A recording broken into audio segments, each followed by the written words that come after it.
এই গল্প ১৯৮০ সালে। মোহন একটা ছোট গ্রামের নিবাসী ছিল। মোহনের দুজন বন্ধু, আশুতোষ আর পাবন, মোহনের খুব ভালো বন্ধু ছিল। ওরা তিনজনে একসাথেই থাকতো, আর ওই তিনজনেরই ক্রিকেট খেলার খুবই শখ ছিল। মোহনের বাড়িতে ওর জেতার অনেক পুরস্কার ছিল। ওরা তিনজন নিজে গ্রামের শ্মশান ঘাটের ময়দানে ক্রিকেট খেলা করত।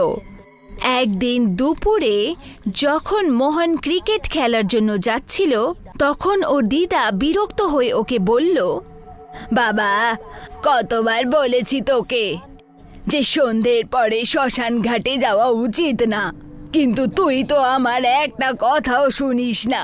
ঠাকুমা, তোমার এটা মনে হয় যে সন্ধ্যের পরে শ্মশানের ভূতপ্রেতরা আমাদেরকে ধরে নেবে? আরে ভূতপ্রেত এসব কিছু হয় না ঠাকুমা।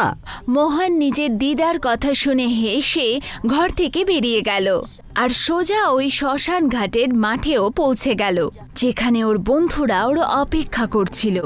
ওকে দেখে ওর বন্ধু আশুতোষ বলল, আজকে তো দেরি হলো কেন মোহন? তুই তো জানিস ভাই যে আমার ঠাকুমা এখানে বারণ করে ক্রিকেট খেলার জন্য। হ্যাঁ, উনি তো বলেন যে শ্মশানের ভূতপ্রেতরা আমাদেরকে ধরে নেবে, তাই। ওদের সাথে গ্রামের আরো অনেক ছেলেরা উপস্থিত ছিল। ওরা সবাই ক্রিকেট খেলতে থাকলো।